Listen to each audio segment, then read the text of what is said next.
Hello friend, आज हम RRB group D science का टॉप 50 सवालों का मॉक टेस्ट इस वीडियो में हम लगाने वाले हैं। और आपके आने वाले एग्जाम में यह मॉक टेस्ट बहुत ही ज़्यादा लाभदायक साबित होने वाला है, क्योंकि मैं आपको इस मॉक टेस्ट में जितने भी सवाल बताऊंगा वो सब प्रीवियस पेपर से लिए हुए सवाल हैं। और ये सवाल कई बार एग्जाम में पूछे भी गए हैं। और आपका एग्जाम आने वाला है, तो उस एग्जाम के लिए अगर जो साइंस में आप 20 नंबर लाना चाहते हैं तो यह मॉक टेस्ट आप बिल्कुल भी मत छोड़ना उसको। ठीक है, तब हम टाइम वेस्ट नहीं करते हैं और अपनी पढ़ाई को सीधा स्टार्ट करते हैं। तो हमारा पहला सवाल ये है, परिपक्व पादप कोशिकाओं में वृहत केंद्रीय रसदानी की प्रमुख भूमिका निम्नलिखित में से कौन सी है? तो फ्रेंड, इस सवाल का सही आंसर हो जाएगा ऑप्शन डी, यानी कि कोशिका रस को संग्रहित करना और स्फीति दाब बनाए रखने में मदद करना। आपको इस वाले ऑप्शन पर ही टिक लगा देना है और सवाल आपका बिल्कुल सही हो जाएगा। अगला सवाल देखेंगे, पौधों की कोशिकाओं में सूजन या सिकुड़न की प्रक्रिया जिसके कारण आकार और गति में परिवर्तन होता है, सीधे तौर पर किस कारक के कारण यह होता है? तो इसका आंसर हो जाएगा ऑप्शन डी, यानी कि उनके आंतरिक जलांश में परिवर्तन होने के ये कारण है।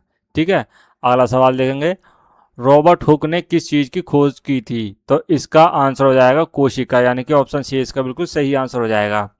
फ्रेंड, अगर आपको वीडियो अच्छी लगी तो इसे लाइक कर देना। ऐसे और मॉक टेस्ट देखने के लिए, प्रैक्टिस सेट देखने के लिए सिर्फ प्रीवियस पेपर के ही मैं जो है सवाल लेके आता हूँ।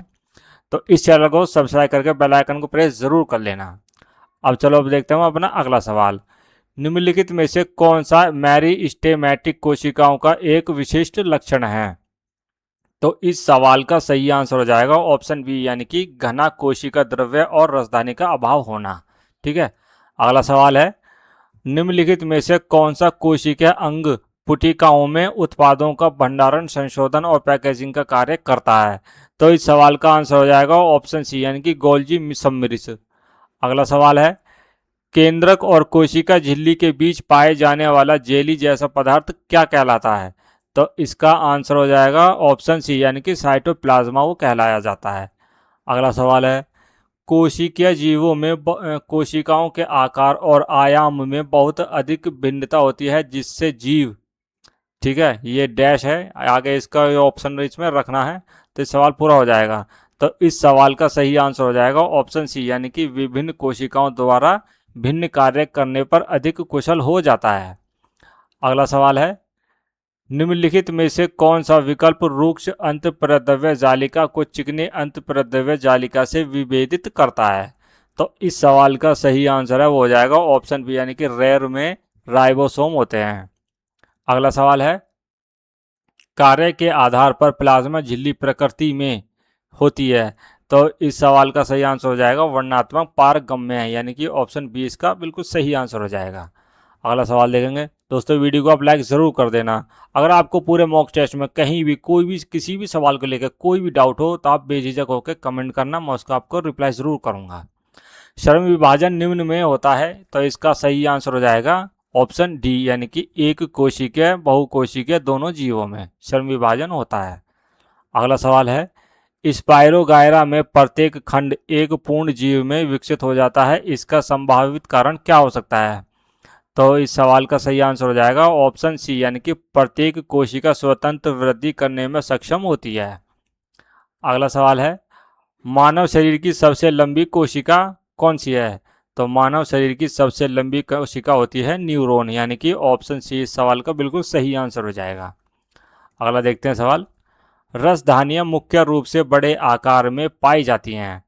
तो इसका आंसर हो जाएगा ऑप्शन सी, यानी कि पादप कोशिकाओं में। ठीक है, अगला सवाल देखेंगे, यूकेरियोटस में निम्नलिखित में से कौन सा कोशिका द्रव्य से एक दोहरी परत वाली झिल्ली द्वारा अलग होता है और यह कोशिका की जीवन प्रक्रियाओं को निर्देशित करता है?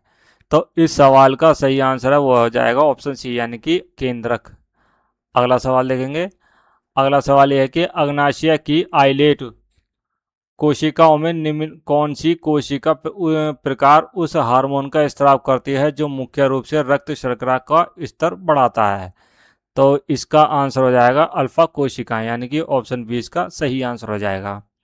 अगला देखते हैं सवाल, निम्नलिखित में से कौन सी संरचना रूक्ष अंतःप्रद्रव्य जालिका झिल्ली की पृष्ठ सतह पर उपस्थित यह होती है?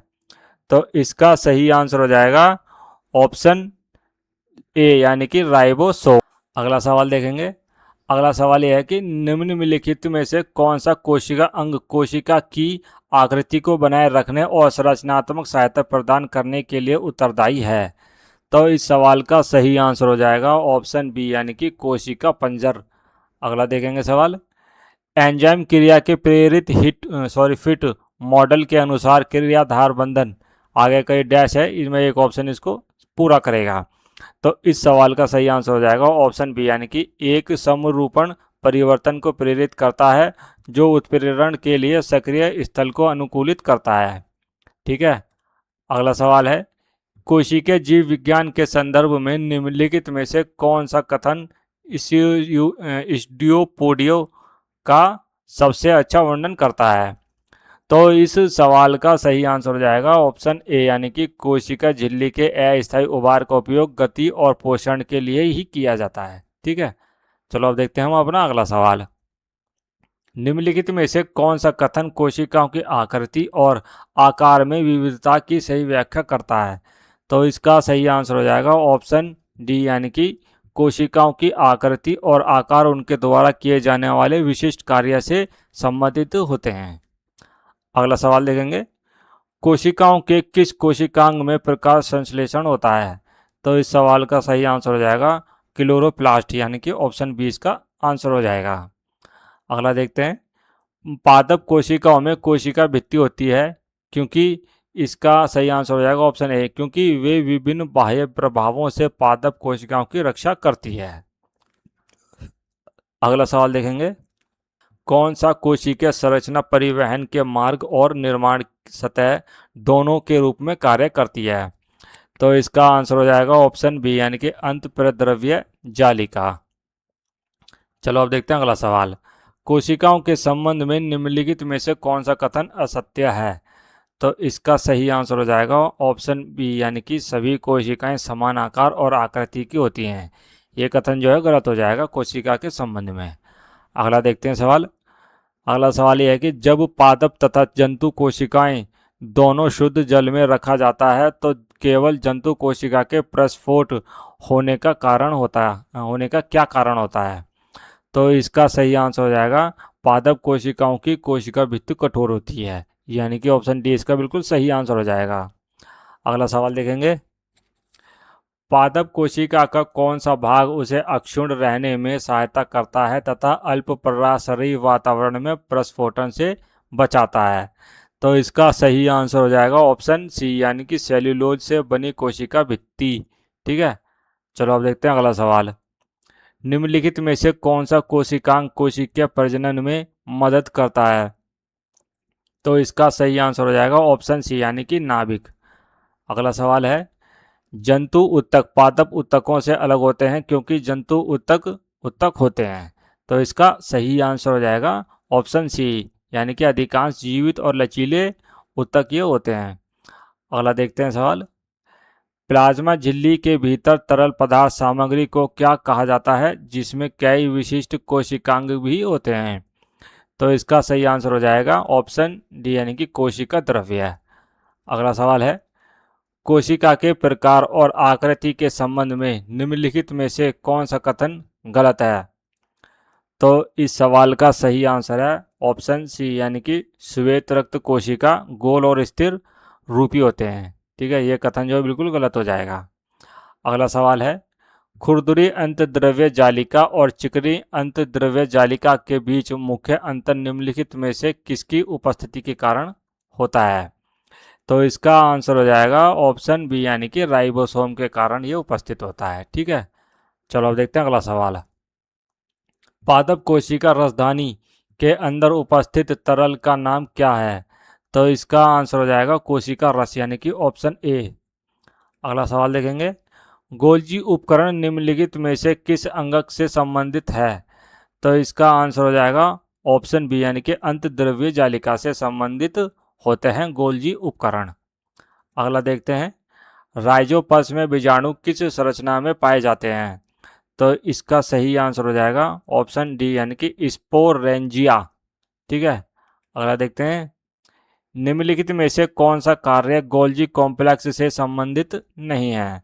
तो इस सवाल का सही आंसर हो जाएगा ऑप्शन डी, यानी कि यह कोशिका से पदार्थों के प्रवेश और निकास की अनुमति देता है।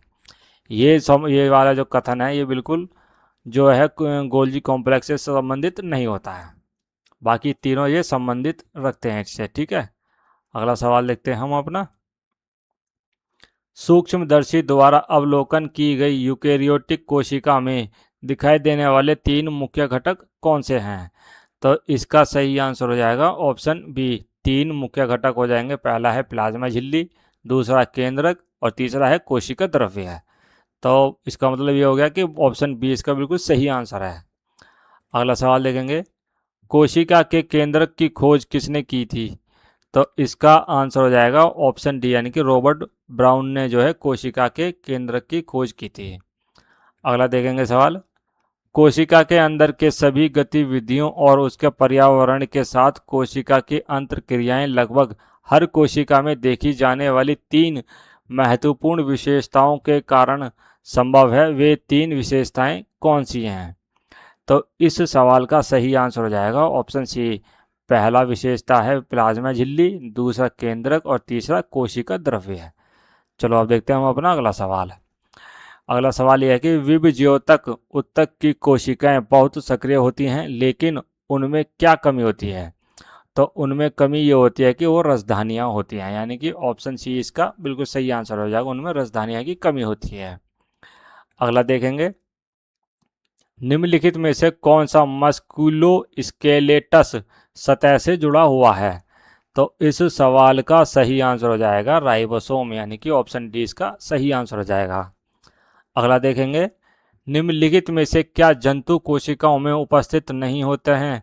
तो इसका आंसर हो जाएगा क्लोरोप्लास्ट, यानी कि ऑप्शन सी।